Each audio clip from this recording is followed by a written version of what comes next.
Bienvenidos queridos amigos amantes del idioma náhuatl. Vamos a comenzar este curso y vamos a ver algunos pronombres personales, que es lo más básico que vamos a ver hoy. Así es que pongan mucha atención por favor y vamos a comenzar. Permítanme acomodarme mi micrófono. Ahí está. Dice aquí pronombre, verbo y sustantivo. Ok, no le vamos a poner mucha atención a eso porque eso es muy difícil para mí. Y no me gusta meterme en estas palabrillas complicadas. Lo importante de aquí es ne, yo, te, tú, ye, él o ella. Entonces, yo, tú, él. Los primeros pronombres personales. Ne es yo. Te es tú. Ye es él o ella. ¿Ok? Fácil. Ne, te, ye. Miren, el ne es, recuerden, ne, yo. Te, ese está bien facilito. ¿Por qué? Porque se parecen, llevan la T. Y ye es el de él o ella, ¿ok?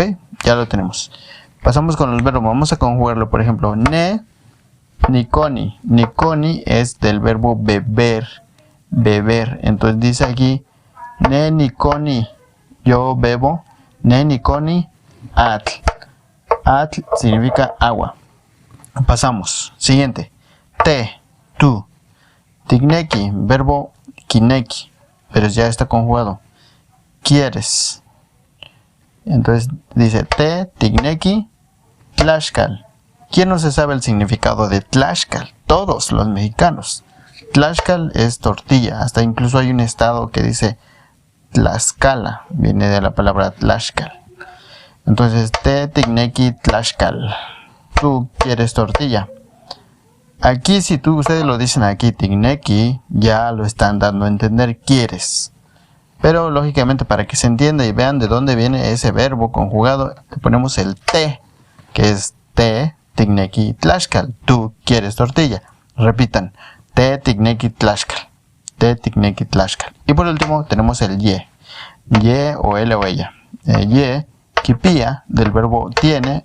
El verbo kipia es tener. Ye, kipia, tekitl. Tekitl, tekitl, tekitl es trabajo. Ye, kipia, tekitl. Ye, kipia, tekitl. Así es que eso es lo más básico. Hablando, vamos a empezar este curso, pero recuerden que el que empiece no significa que vamos a empezar lento. Tenemos que empezar con toda la actitud. Y recuerden que para aprender un idioma, lo más importante es la voluntad, el querer aprenderlo y decir sí puedo. Si nosotros pensamos que no, es muy difícil, que yo ya estoy grande, ya no puedo, no se me quedan las palabras, aunque tengamos un maestro el mejor, no vamos a aprender porque lo malo está en nuestra actitud, que ya no nos creemos capaces de aprender. Así es que lo primero es cambiar nuestra actitud y empezar a aprender. Ne, nikoni atl, te, tigneki, tlaxcal, ye, kipia, tekitl. Repitan esta última frase, todas las frases, repítanlo muchas veces y se les va a quedar. Nos vemos en un próximo video. Adiós.